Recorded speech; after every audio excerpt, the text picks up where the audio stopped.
Добар ден. Во земјава расте бројот на заразени од COVID-19, а со тоа растат и стравувањата дека допрва не очекува нов бран. Зошто се зголеми толку бројката на нови случаи од COVID-19, зошто е потребно да се вакцинираме и зошто треба да се прими трета доза, денес разговараме со директорот на Институтот за имунобиологија и хумана генетика, професорот Александар Петличковски. Професоре Петличковски, евидентно е дека секој ден бројот на заразени од COVID-19 расте.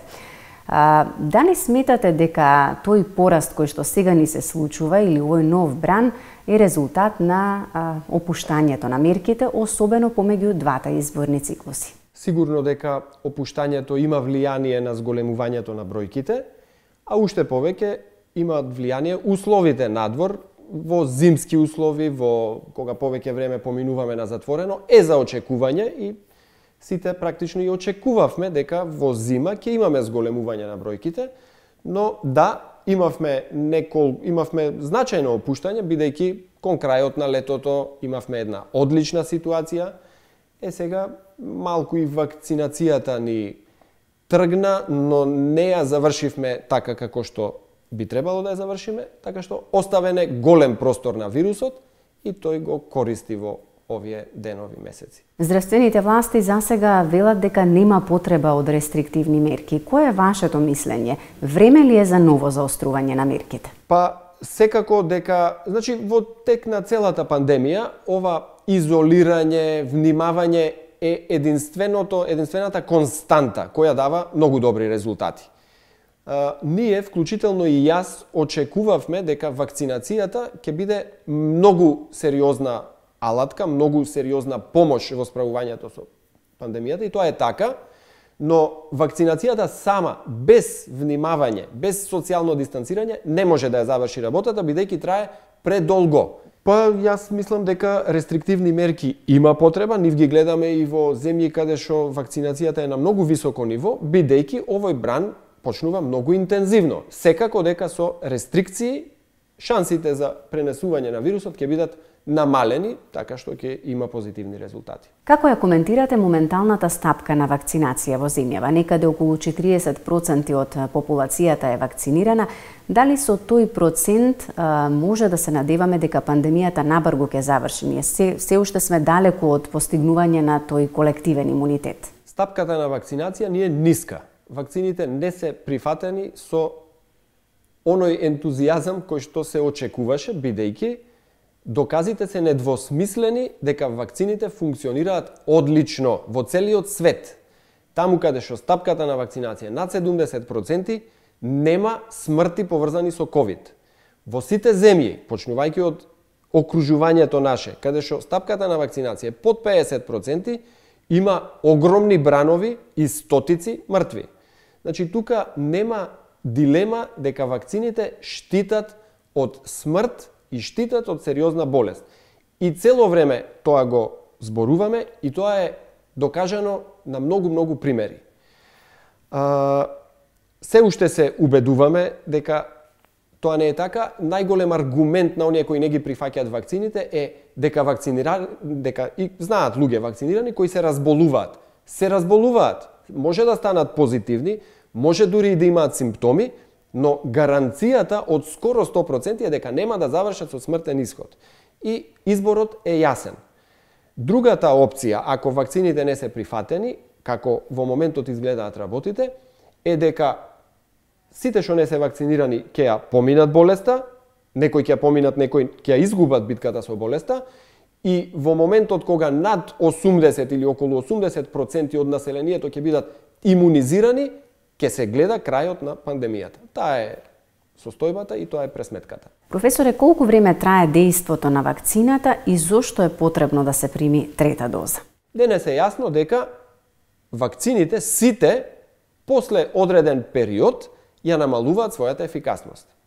Ова пак останува да важи дека вакцинираните луѓе и по многу месеци од вакцинирањето имаат многу добра шанса да се справат лесно со болеста, но факт е дека после 6 месеци од прилика за сите вакцини е полесно човек да се инфицира и од инфицираните некои луѓе ќе имаат и симптоми. Тргнувајќи од ова сознание дека после 6 месеци имунитетот предизвикан од вакцини, веројатно имунитетот после помината болест слабе, воведена е во многу земји од светот, вклучително и кај нас, ова иницијатива, стратегија за воведување на трета доза. Третата вакцинална доза прави едно освежување на имунитетот, засилување на имуниот систем, создавање на нови антитела, поттикнување на тие памтечките клетки кои ја запамтиле првата средба со вирусниот антиген и подигнување на нивото на имунитет, односно враќање кон тие 90% ефикасност на вакцините, кое што ќе трае нови, дали 6 или повеќе месеци, во моментов се уште не знаеме. Во јавноста исто така се појавија дилеми околу тоа дали треба да се мешаат вакцините. Кај нас достапна за бустирање е само вакцината на производителот Pfizer-BioNTech. Поутука се јавуваат дилеми што со тие кои што претходно примиле друга вакцина од друг производител. Безбедно ли е мешањето на вакцините? Теоретски и практично се покажува комбинирањето на вакцините може да има позитивен ефект на ефикасноста, при тоа со зачувана безбедност, односно со без пријавување на некакви сериозни несакани реакции. Значи, во моментов и најавторитетните светски агенции, CDC, американската, кажуваат дека мешањето на вакцините е безбедно и ефикасно, бидејќи е згодно теоретски, кога имаме прва вакцинација, например, со некаква инактивирана вакцина, втората вакцина да биде МРНК или аденовирусна вакцина, со цел да се добијат ефектите, да се комбинираат ефектите и од двете различни платформи, бидејќи различните платформи имаат различни корисни и можеби по некој несакан ефект. Значи, комбинирањето, мешањето на вакцините е безбедно и од оние студии кои се достапни е јасно дека ефектот пак е значително подобар. Значи, кога би имале човек вакциниран со 2 дози на Спутник, третата доза на Спутник нема да предизвика толкаво засилување на имунитетот како трета доза од Pfizer. И врз основа на овие податоци, а нормално и имајќи ги предвид расположливите вакцини кај нас препораката која ја донесе Министерството за здравство е третата доза на вакцина секогаш да биде Pfizer, бидејќи Pfizer од сите испитувања се покажува дека е исклучително ефикасна вакцина, брзо делува, безбедна е, а и принципите за мешање на вакцините се исто така проверени. Од тој аспект, од таа гледна точка, сосем исправно е, оправдано третата доза да биде Pfizer и тоа е сосем безбеден пристап. Кој е вашиот став во однос на вакцинирањето на децата? Од која возраст препорачувате и сметате дека е безбедно да се вакцинираат деца? Во моментов ние сме со препораката деца над 12 години дека може да се вакцинираат и со таа препорака ги следиме препораките на CDC, американската FDA. Сега во моментов во Америка ги разгледуваат опциите и за намалување на овај возрастниот лимит, односно за вакцинирање и на помали деца. По однос на безбедноста, на почеток каснеа податоците, не ни имаше студии за испитување на безбедноста кај деца, но сега тие студии се побројни и исто така потврдено е дека вакцините се безбедни за деца, некаде има пристап каде што дозата на вакцината, дозата на МРНК молекули или дозата на аденовируси се намалува соодветно на телесната тежина и тоа е логичен пристап. Мислам дека е добро децата да бидат вклучени, нема податоци за несакани ефекти кај децата, ниту краткорочни, ниту долгорочни, а битно е во оваа имунизација што помасовно да се пристапи со цел да се затворат сите можности за пренесување и циркулирање на вирусот. Неодамна министерот изјави дека вакцинацијата во земјава стагнира. Некои се на мислење дека оној кој што досега не се вакцинирал, веројатно нема ни да се вакцинира допарва. Како да се зголеми свеста или како да ги натераме антиваксерите да примаат вакцина? Да, се согласувам дека оние кои што сакаат да се вакцинираат, веќе се вакцинирани и веќе се во редот за трета доза, но нашиот проблем како општество, како здравствен систем се оние кои не ја прифаќаат вакцинацијата. Сега тука ова не може вечно таа борба да обстојува. Различни земји различно го решаваат на почеток овој проблем. На почеток имаше стимулативни мерки, после тоа имаше рестриктивни мерки.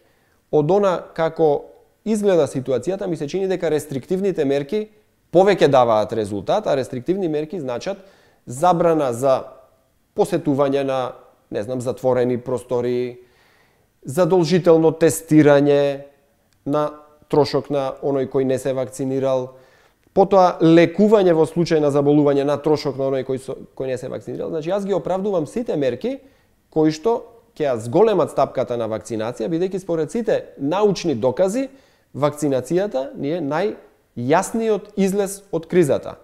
Во случај кога некој, пак ја оправдувам и личната определба, но таа лична определба носи и последици. Последиците во овој случај би требало да бидат непризнавање на здравственото осигурување на некој начин, односно префрлање на тие трошоци заради невакцинирање на индивидуите кои ќе изберат дека не сакаат да се вакцинираат. Она што исто така загрижува во земјава е и високата смртност, значи висока е стапката на смртни случаи. Професоре, како резултат на што е таквата смртност? Веројатно Македонија или македонскиот народ не е единствениот кај кој што има коморбидитети или кои што можеби малку подоцна се јавуваат на лекар. Што сметате дека е главната причина поради високата смртност? Имаме проблем дефинитивно, смртноста ни е висока споредено со смртноста во развиените европски земји, ама ние не сме развиена европска земја, ние сме неразвиена земја и имаме недоволно развиен здравствен систем. Сигурно дека коморбидитетите, како во цел свет, влијаат на зголемување на шансите и зголемување на смртноста. Имаме дополнителен проблем со неприфаќањето на болеста и нејавувањето, и тоа е сигурно. Но дополнително имаме лоши услови во здравствениот систем, веројатно немаме ни доволно капацитети и сите комбинирани елементи доведуваат до ова висока смртност, која пак од друга страна, убаво кажавте, во регионот е слична. Значи, со развојот на државата, со развојот на здравствениот систем, ќе се подобруваат условите и ќе се намалува смртноста, но моментно не сме таму. Професоре Петличковски, ви благодарам што бевте дел од неделното интервју на Радио Слободна Европа. Благодарам за поканата. Вам, почитувани, ви благодарам за вниманието. Довидување.